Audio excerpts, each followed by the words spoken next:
तुकाराम महाराजांचा आनंदाच्या डोई आनंद तरंग, आनंदाची अंग आनंदाची। काय झाले बाई काहीच्या बाई, पुढे चाली नाही आवडीने। काय सांगू झाले काहीची या बाई, पुढे चाली नाही आवडीने। गर्भाशी आवडे मातेचा डोळा, तेतेची जिवाळा तेते बिंबडी। तुका म्हणे तैसा होतलाशी तसा, अनुभव सरिसा मुका आला। या अभंगाचा अर्थ असा आहे, हा अभंग स्वर्गीय लता मंगेशकरनी गाऊन आजरामर केलेला अभंग आहे। त्यांच्या आवाजात कदाचित तुम्ही ऐकला असेल की आनंदाच्या डोई आनंद तरंग असं त्यांच्या आवाजात हा अभंग आहे।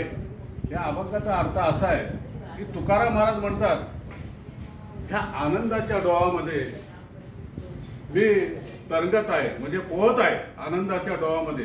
म्हणजे आपण पाण्यात पोहताना कसं पाणी इकडे तिकडे असतं, तसं ह्या आनंदाच्या डोळ्यामध्ये मी ते बुडी मारलेली आहे। आणि आनंदाचा डोळा म्हणजे जिकडे तिकडे आनंद, आनंदाची अंग आनंदाची, सगळीकडे आनंदच आहे, त्याच्यामध्ये दुसरं काही नाही। ब्रह्मानंद म्हणतात ना, ब्रह्मानंद अशी माझी टाळी लागलेली आहे आनंदाच्या डोळ्यामध्ये। मग काय झालंय, तुकाराम महाराज म्हणतात, काय सांगू झाले काहीची या बाई, मला काही सांगता येत नाही। म्हणजे माझ्या वाण्याने ते वर्णन करता नाहीत, इतकं ते आनंद आहे, इतकं ते ब्रह्मानंद आहे, मला वर्णन करता येत नाही। आणि पुढे काय म्हणतात, नाही चाली आवडीने, म्हणजेच काय, प्रपंचाची जी आवड आहे ती ह्याच्यामधून नष्ट झाले। प्रपंचामध्ये संपूर्ण प्रपंच नाही, प्रपंच म्हणजे 5 तत्वांचा जो प्रपंच आपण करतो तो।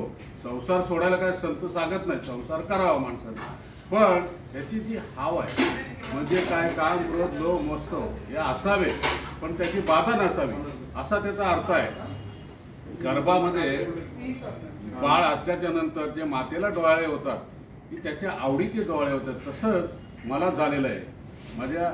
माझ्या आतमध्ये जी आवड आहे त्याचे मला डोळे लागलेले आहेत। तुकाराम महाराज शेवटी म्हणतात की जे आतमध्ये आहे, आतमध्ये तेच माझ्या वाणी रूपाने बाहेर येते।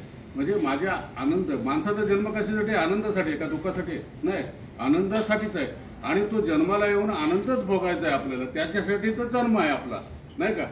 असं आपण पण असा आनंद भोगूया तुकाराम महाराजांच्या सारखं, आणि ह्या जीवनाचं सार्थक करूया। पुन्हा एकदा प्रवीण राऊत यांना वाढदिवसाच्या हार्दिक शुभेच्छा। रामकृष्ण हरी।